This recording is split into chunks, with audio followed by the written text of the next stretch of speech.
Welcome back sa pelikula ni Mang Tom. Ngayon ipapakita ko sa inyo ang action thriller na pelikula na pinamagatang Jack Reacher. Enjoy lang tayo mga katom. Sa labas ng isang lokal na diner kung saan isang grupo ng mga tao ay nagtitipon. May apat na lalaki na nakahandusay sa lupa. Dumating ang mga pulis sa senaryo.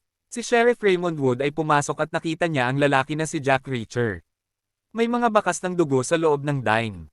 Pinusesan si Jack. Gusto siyang hatakin papunta sa istasyon ng pulis ngunit nabanggit ni Jack na may tatawag sa telephone. Magriring ito at sinabi ni Jack na si Sheriff Wood magsusuot ng posas para sa pagkidnap ng mga migrante na walang dokumento. Nagriring ang telepono at sinagot ni Wood, nagpapakita ito at kung sino si Jack. Ilang sandali lang, dumating ang mga sasakyan ng pulis militar sa eksena.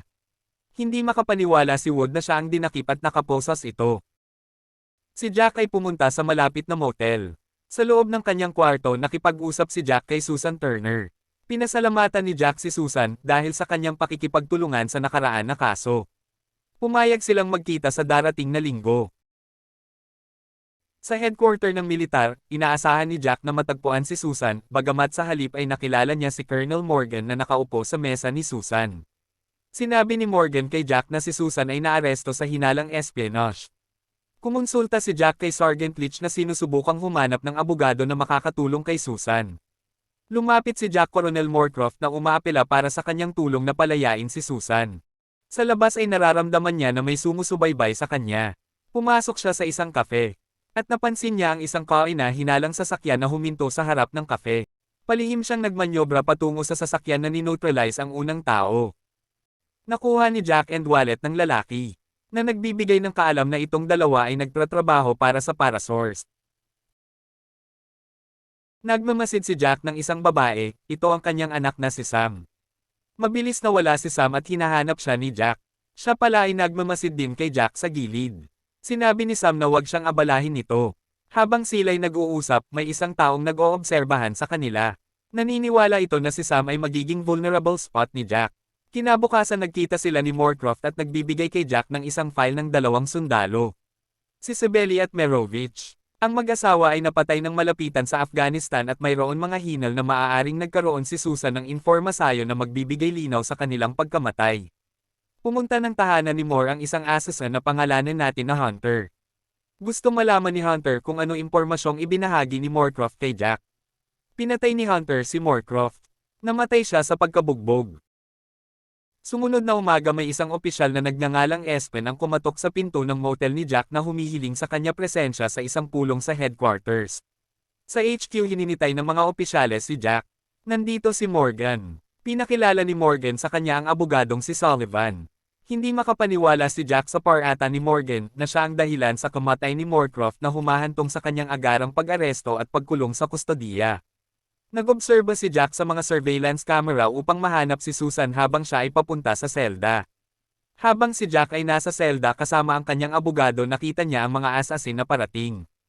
Naniniwala siya na naroon ang mga ito para patayin silang dalawa ni Susan Turner. Isang matalino plano ang kanyang naisip, dinistract si Sullivan. Pinapunta niya sa labas si Sullivan para kumuha ng sandwich na hudyat sa kanyang plano. Gamit ang bell, inatasan niya si Espen na pumasok para may magbigay siyang information. Binogbog ni Jack si Espen at kinuha ang kanyang damit. Sa selda ni Susan nakita ni Jack ang mga assassin na handang patayin si Susan. Sa kanilang kagalingan na neutralize niya ang mga ito. At saka nagpanggap sila na bilang isang opisyal at prisoner palabas ng building. Kumuha sila ng sasakyan ng pulis. Nagsimula ang isang high-speed na pagtakas sa mga awtoridad. Ang kanilang escape plan ay i-park ang police car tapos tumakbo at maglulan ng taxi. Dali-dali naghanap sila ng kanlungan sa isang internet cafe.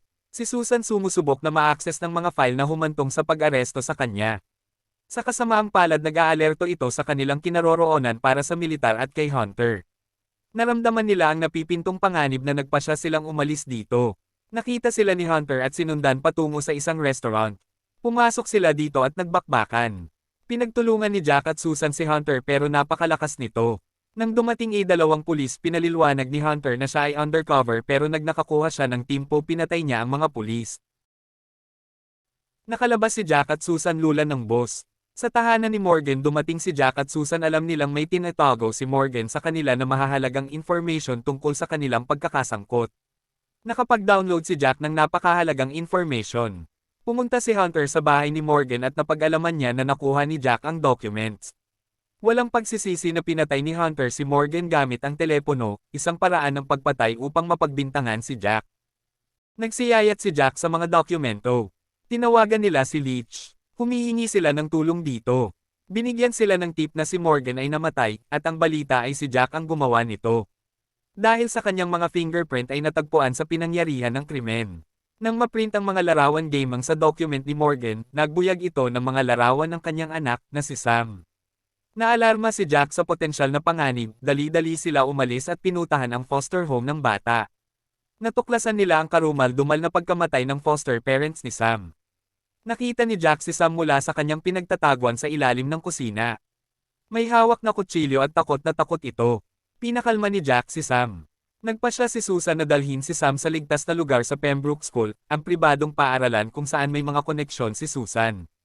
Upang protektahan si Sam sa mga kalaban. Nakikihalubilo si Sam sa mga schoolgirls. Kinukontak ni Sam ang kanyang telephone na naiwan niya sa bahay. Nang mapagtanto ang potensyal na panganib, binawi ni Jack si Sam sa eskwelahan. Itinapon ang telepono na gamit ni Sam sa labas ng sasakyan upang maiwasan ang pagdetect sila. Nakipag-ugnayan muli si Leech kay Jack, sa pagkakataong ito, na marami siyang mga impormasyon binigay, inihayag niya about kay Prudhomme, espesyalista mula sa Afghanistan na nasaksihan ang mga pagpatay kay Sebeli at Merovich, binanggit din niya ang Parasource. Ito ay isang pribadong kumpanya ng mga armas militar. Nagpa siya ang tatlo sa isang plano upang hanapin si Prudhomme sa New Orleans. Ginamit nila ang credit card na ninakaw ni Sam sa isang estudyante sa mga Pembroke para hindi sila matuklasan ng Parasource. Gamit ang credit card natustusan ang kanilang mga airplane ticket ng palihim. Habang lumilipad ay nakita ni Jack ang dalawang empleyado ng Parasource. Isa't isa niyang nilapitan ito at pinatumba. Nagpapanggap siyang natutulog habang nakikinig sa pag-uusap ni Sam kay Susan tungkol sa pagkakakilanlan ng kanyang ama.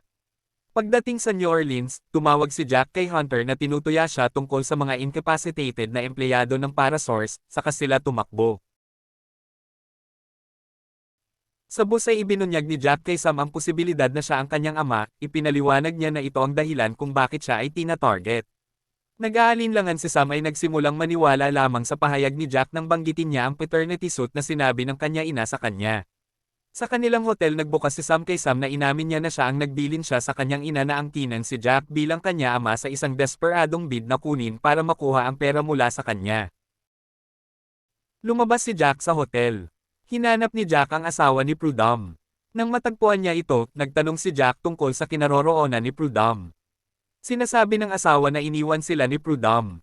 Si Prudhomme ngayon nakatira sa kalye dahil sa pagkalunod niya sa droga. Pagbalik sa hotel, nakita ni Jack na sinasanay ni Turner si Sam sa pagtatanggol sa sarili ang kanyang payo kay Sam na kung mayroon lang siyang isang galaw baka mapatay siya.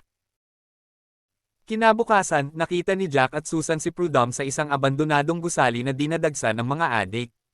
Tinanong nila si Prudhomme tungkol sa kanyang nalalaman sa pagkamatay ni Sebeli at Merovich at ang kanyang pagkakasangkot sa Parasource.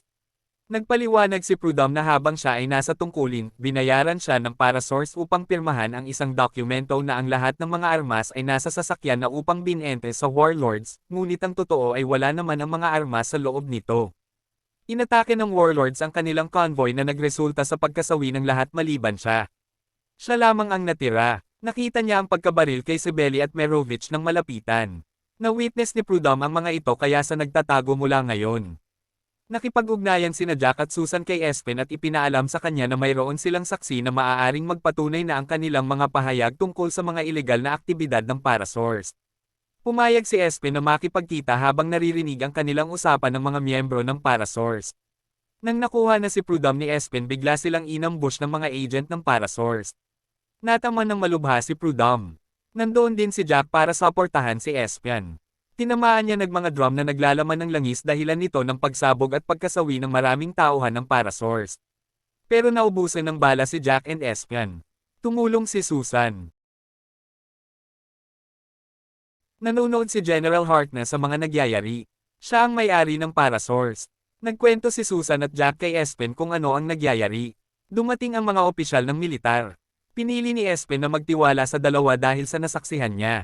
Sinamahan siya ni Jack at Susan sa sasakyan, ibinunyag nila na 6 na buwan na ang nakakaraan na ang Parasource ay nawala ng kontrata ng gobyerno. Gayunpaman bigla itong nakapagbayad ang kanilang mga utang. Hinihinala na mayroon itong pinagmumula ng kita sa masamang paraan. Samantala, sa hotel, nagpa siya si Sam na umorder ng room service ng walang pag-aalinlangan gamit ang credit card na ginamit nila para sa mga tiket sa eroplano. Ito ay natrack ng mga miyembro ng Parasource na mabilis na sinusubaybayan ang lokasyon. Sabay-sabay kasama ang mga military police, pinuntahan nila Espen, Jack at Susan ang punong tanggapan ng Parasource, isang tensyon standoff ang naganap. Ina-accuse ni Susan si Harkness na gumagawa ito ng armed trafficking. Natagpuan nila ang mga sandata. Di mapaniwala si Susan, ngunit nang ito'y nag-utos na buksan ang mga armas. Natagpuan nila na naglalaman ang mga ito ng opium. Hindi pala armed trafficking ang gawain ng Parasource kundi drug trafficking gamit ang mga armas. Ito ay humahantong sa agarang pag-aresto kay Harkness. Sa gitna nito, nakatanggap si Jack ng isang agarang tawag mula kay Sam na nag-aalerto sa kanya sitwasyon. Natunton si Sam sa hotel ng mga armadong Parasource. Hindi nag-aksaya ng isang segundo si Jack. Nagmamadaling pumunta sa isang sasakyan upang makabalik kaagad sila sa hotel. Desperado sila na maabutan nila si Sam sa tamang panahon. Gayunpaman, nauunahan ni Sam ang mga humabaol sa kanya. Pumunta si Sam sa mataong lugar na nagsasaya para sa Halloween. Habang nagsusumikap sina Jack at Susan na maabot siya, tinawagan niya si Hunter at binyantaan niya ito. Ang isang taga-Parasource ay nakuha si Sam, mabuti na lang nandoon si Susan para labanan ang masamang tao. Naghahabulan sila at umakyat sa isang rooftop. Napansin ni Jack si Sam, habang si Hunter ay humahabol dito. Nagawa na naitulak ni Jack ang isa sa tauhan ng Parasource. Hindi makagalaw si Jack dahil hawak ni Hunter si Sam at nakatutok ang baril dito. Nagbigay siya ng isang signals kay Sam. Ang sabi niya kay Hunter at kay Sam na lahat sila ay tinuturing patay na. Nilapag ni Jack ang kanyang baril at sinipa ito papunta kay Hunter. Signales ito na mag-move si Sam at pinilit ni Jack na abutin si Hunter para itulak upang madesarmahan ito at saktan. Hinulog niya si Hunter pababa ng rooftop. Bumalik na si Susan sa kanyang dating trabaho. At nangako itong makikipag-ugnayan pa rin sila ni Jack. Nagkita si Sam at Jack sa isang kainan. Nagbigay ng test si Sam kay Jack upang masaksihan niya kung siya talaga ang tatay ni Sam, pero hindi nakilala si Jack ni Candace, ang ina ni Sam, nang ito'y pinaglangkuran ng kape. Matapos ang isang taos-pusong palm niyakap ni Sam si Jack. At sekreto itong naglagay ni telepono sa pocket ni Jack. Habang naglalakad si Jack sa daan, biglang napansin niya ang isang telephone sa kanyang bulsa. May isang text na nagsasabing, "Na-miss mo na ako." Nagdadala ito ng ngiti galing kay Jack. Salamat sa panunood. Siguraduhing mag-iwan ng like at mag-subscribe at magkita-kita tayo ulit sa susunod na pelikula ni Mang Tom. Hanggang sa muli.